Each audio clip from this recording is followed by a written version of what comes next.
ஆளா இல்லை. நீங்கள் பிசாசின் மக்கள். ஏன்னா பிசாசி கொல்றவன். கொலை அவனால தான் நடந்துச்சு. காயினில் புகுந்து ஆபேலை கொலை செய்தான். கொலை அவன் தான் செஞ்சான். பொல்லாங்கினால் உண்டாயிருந்து தன் சகோதரனை கொலை செய்த காயினை போல இருக்க வேண்டாம்னு சொல்லி 1 யோவான் 3ஆம் அதிகாரத்தில் இருக்க. ஆதி முதல் கொண்டு அவன் கொலை. பொய்யன். வாயை திறந்தா பொய்.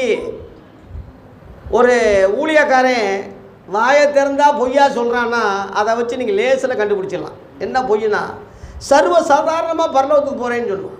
இப்போ தான் போயிட்டு வந்தேன், நேற்று தரிசனத்தில் போயிட்டு வந்தேன், ஏசு அங்கே உட்காந்துருந்தாரு. ஒரு ரகசியம் சொல்கிறேன், பரலோகம் இன்னும் வெளிப்படலை, நரகமும் வெளிப்படலை. ஏன்னா ஜட்ஜ்மெண்ட்டே வரல, நியாயந்திருப்பே இன்னும் வரல. இன்னைக்கு உள்ள அடுத்த காலத்தை சொல்கிறேன். இன்னைக்கு இப்போ அந்தி கிறிஸ்து காலம்.